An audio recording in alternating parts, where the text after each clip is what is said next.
माध्यमिक बालिका आदर्श विद्या मंदिर चौमू से मैं ममता शर्मा ऑनलाइन क्लास में आपका स्वागत करती हूँ। कक्षा 10वीं की स्पंदना पाठ्य पुस्तक में आज हम द्वितीय पाठ पढ़ने जा रहे हैं। प्रथम पाठ हमने कंप्लीट कर लिया है और उसके क्वेश्चन आंसर भी मैंने आपको होमवर्क में भी दे दिए हैं। तो मैं आशा करती हूँ कि आप उन्हें क्वेश्चन आंसर भी अपने उत्तर पुस्तिका में कर लिए होंगे और पाठ को समझ भी लिया होगा। आज हम द्वितीय पाठ पढ़ेंगे। देखिए, द्वितीय पाठ है। द्वितीय पाठ है यानी दूसरा पाठ। इसमें देखिए, नीति कथा साहित्य हितो उपदेश अन्यतम ग्रंथ है। यानी नीति कथा साहित्य में हितो उपदेश एक प्रमुख ग्रंथ है। एवं ही श्रूयते, इस प्रकार सुना जाता है कि नारायण शर्मा नामा पंडितः, यानी नारायण शर्मा नाम के पंडित ने पाटलिपुत्रा अधिपति, यानी पाटलिपुत्र के राजा के सुतान यानी पुत्रों को, द्वितीय का बहुवचन है, यहाँ सुत है यानी पुत्र होता है, तो यहाँ इसका द्वितीय का बहुवचन हो गया सुतान, यानी पाटलिपुत्र के राजा के पुत्रों को नीति शास्त्र का, नीति शास्त्रम बोधयितुम इमं ग्रंथम रचयाम आस है। यानी पाटलिपुत्र के राजा के पुत्रों को नीति शास्त्र का बोध कराने के लिए इस ग्रंथ की रचना की।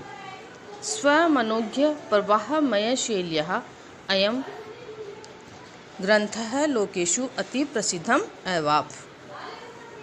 अपने मनोज्ञ और प्रवाहमय शैली से यह ग्रंथ लोकेषु यानी संसार में अति प्रसिद्धि को प्राप्त किया।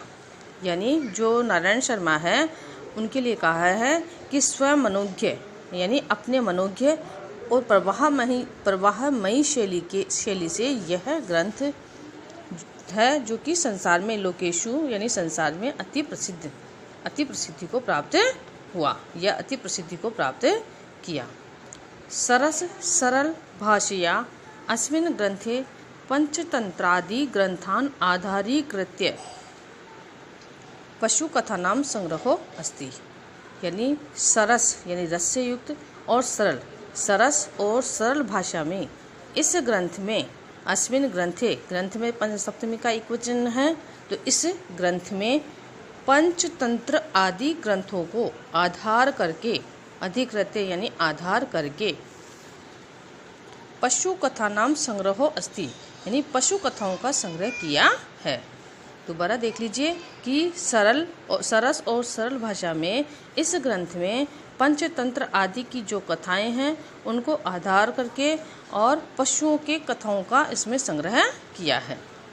हितो उपदेशस्य चत्वारः परिच्छेदा उपलभ्यन्ते। हितो उपदेश के 4 परिच्छेद यहाँ प्राप्त होते हैं। पहला है मित्र लाभ, दूसरा है सुअर्ध भेद, और तीसरा है विग्रह, और चौथा है संधि।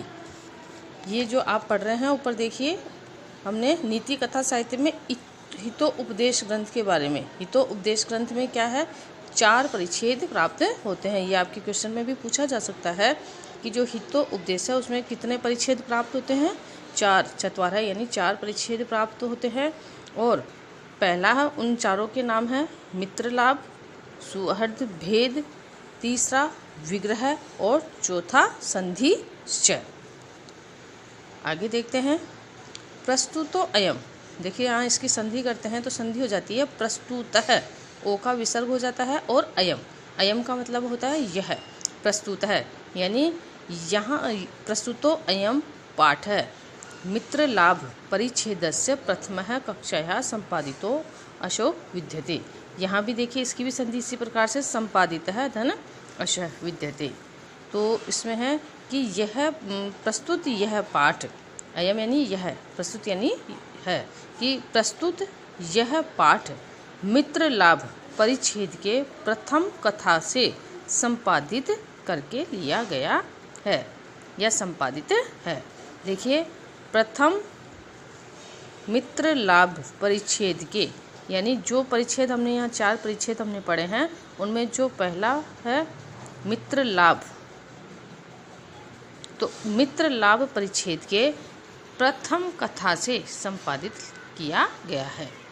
अस्मिन् पाठे इस पाठ में, अस्मिन् पाठे, पाठ में भी सप्तमी विभक्ति है, तो अस्मिन् पाठे, इस पाठ में गुरुणाम अवज्ञा, गुरुणाम अवज्ञा एकीभूय कृत प्रयासस्य च फलम वर्णितम अस्ति।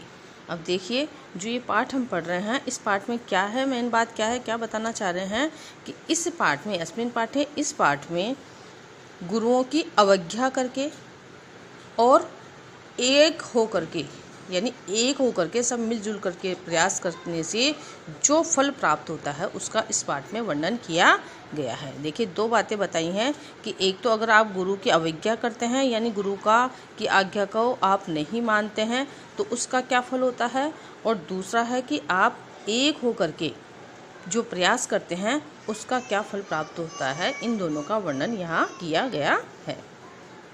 चित्रग्रीवस्य अवज्ञां कृत्वा कपोतः, कपोतः का मतलब कबूतर, यहाँ बहुवचन शब्द है, यानी बहुत सारे कबूतर। कृत्वा में क्री धातु और कत्वा प्रत्यय। देखिए क्री धातु और यहाँ पर कौन सा प्रत्यय है, कत्वा प्रत्यय है।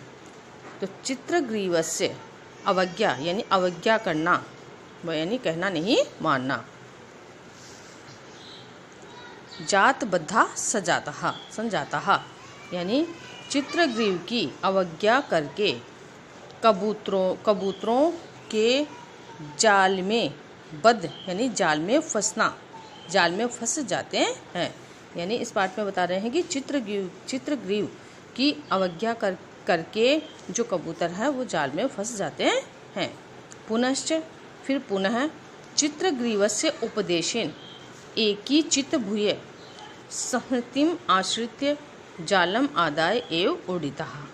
फिर बता रहे हैं कि एक बार तो क्या है कि जो चित्रग्रीव है उसकी अवज्ञा करके सारे कबूतर जाल में फंस जाते हैं, और फिर पुनः यानी फिर दोबारा उन्हें चित्रग्रीव के उपदेश के द्वारा, यानी उनकी आज्ञा मान करके एक चित होकर के, यानी एक मन होकर के, सारे कबूतर एक मन होकर के, भूये का मतलब होकर के, सहतिम आश्रित्य यानी मिलजुल करके, जालम आदाय उड़िता, जाल को लेकर के, आदाय, आदाय में भी ल्यप प्रत्यय है, इसमें भी आ उपसर्ग आ गया और दा धातु और इसके साथ हो गया आपका ल्यप प्रत्यय। तो जाल को लेकर के उड़ जाते हैं। एषः एव पाठस्य उपदेश है, यही इस पाठ का उपदेश है। संघे शक्ति, यानी संगठन में ही शक्ति है। संघे शक्ति, संघे का मतलब संगठन, शक्ति यानी शक्ति, कि संगठन में ही शक्ति है। या संहति कार्य साधिका इति वा, या संगठन में रह कर के कार्य सिद्ध होता है।